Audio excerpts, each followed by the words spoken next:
Usaha iki wangil tenan. Jadi eh, banyak orang yang pengen mendirikan usaha tapi prakteknya sangat sulit. Jadi pengalaman saya sendiri waktu itu masih kerja di perusahaan. Mungkin kalau untuk ukuran marketing pernah jadi marketing terbaik, ya mungkin manajer juga ya pernah terbaik. Tapi pada saat kita mendirikan usaha, semua fasilitas-fasilitas yang membantu kita pada saat kita menjadi marketing atau manajer itu semuanya hilang. Jadi kita harus sewa tempat sendiri dulu, kantor disediakan. Kalau infrastruktur, komputer, sistem segala macam dulu disediakan, sekarang nggak ada. Harus upaya sendiri. Kalau bisnis kita itu ada kaitannya sama toko, kita harus belanja sendiri seperti rak, etalase, lalu isi barangnya. Barang yang akan diperjualbelikan. Nah, barang yang diperjualbelikan itu pun kita juga tidak tahu mau beli di mana. Jadi susah memang. Kecuali mungkin kita anak orang yang sudah, mungkin bapak ibu kita sudah jadi pengusaha, itu lebih mudah. Jadi mungkin yang paling gampang itu modal atau skill entrepreneurship yang bisa diturunkan ke anaknya. Jadi kalau yang dimaksud punya orang tua yang sudah pengusaha itu mudah, misalkan, ini bang, rukonya papa dipakai dulu. Ini modalnya papa pakai dulu, nanti belanjanya ke temennya papa atau gini-gini. Itu bedanya. Jadi kalau kita usaha sendiri, tidak mungkin semudah itu. Kita harus cari sendiri, melakukan kesalahan, salah beli barang, barangnya macet. Ya itu yang kita alami untuk memulai usaha. Tapi harus kita lalui memang, karena seperti pepatah orang yang dulu, jadi pengalaman adalah guru yang terbaik. Jadi kita berani dulu, lakukan banyak kesalahan, dari banyak kesalahan itu kita akan belajar. Pokok salah ojo jeru-jeru. Aku dhewe wis tahu salah jeru, ndase ngelu, rasane koyok digepuki wong sak kampung. Wis ojo coba-coba. Tapi kalau kita banyak apa? Pertimbangan, akhirnya tidak jalan-jalan memang. Akhirnya tidak jalan-jalan, terus kita hanya ngimpi, aku pengen punya usaha ini, tapi gimana caranya? Terus kita menjadi lebih mudah menjadi orang yang negatif, misalkan aku pengen punya usaha ini, tapi aku tidak punya tempat, tidak disediakan tempat sama orang tua aku. Terus jawabannya, ya sewa. Lah aku gak ada duit, ya utang, jadi resiko. Lah terus gak melaku ya apa? Ya kayak gitu-gitu terus, muter aja. Jadi seolah-olah peran Tuhan itu tidak ada. Maksudnya peran Tuhan itu tidak ada.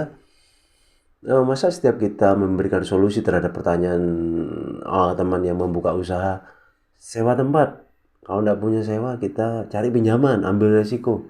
Terus kalau tidak jalan gimana? Pertanyaan seperti itu. Disinilah peran Tuhan, maksud saya itu, lek kon wonge optimis, rajin buka isu, tutupi bengi. Mosok sih gak payu dodolanmu. Ngono lho maksudku. Jadi ya harus berani memang.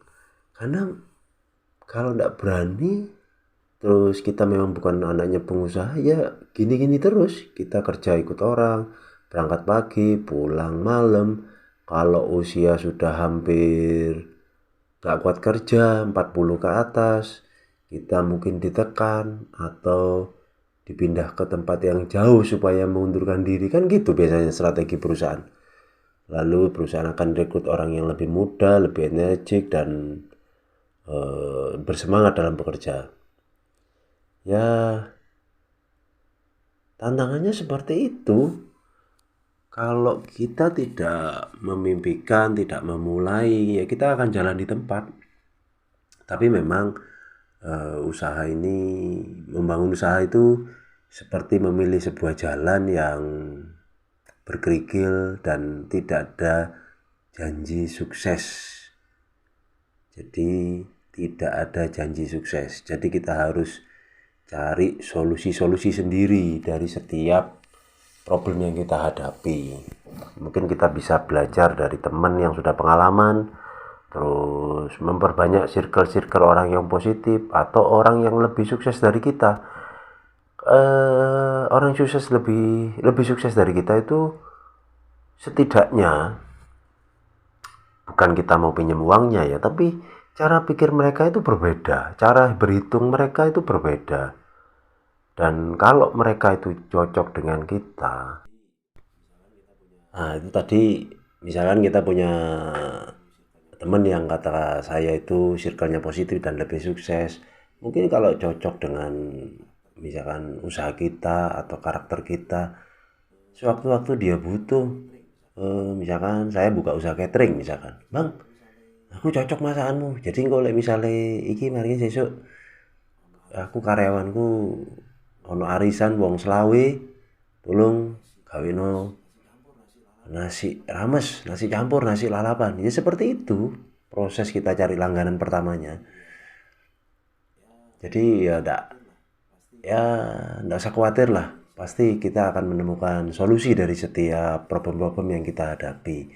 Tapi memang tidak ada yang mudah. Kalau buka usaha itu mudah, menjadi sukses itu mudah, berarti harusnya populasi orang sukses itu lebih banyak dari orang gagal. Maka dari itu sukses itu mungkin ya berkaitan sama kepribadian kita, kebiasaan-kebiasaan kita, karakter kita. Itu mungkin kita yang bisa ubah yang dekat-dekat dengan diri kita sendiri dulu. Oke, kita sambung di video berikutnya. Terima kasih yang sudah menyimak. Sampai ketemu lagi.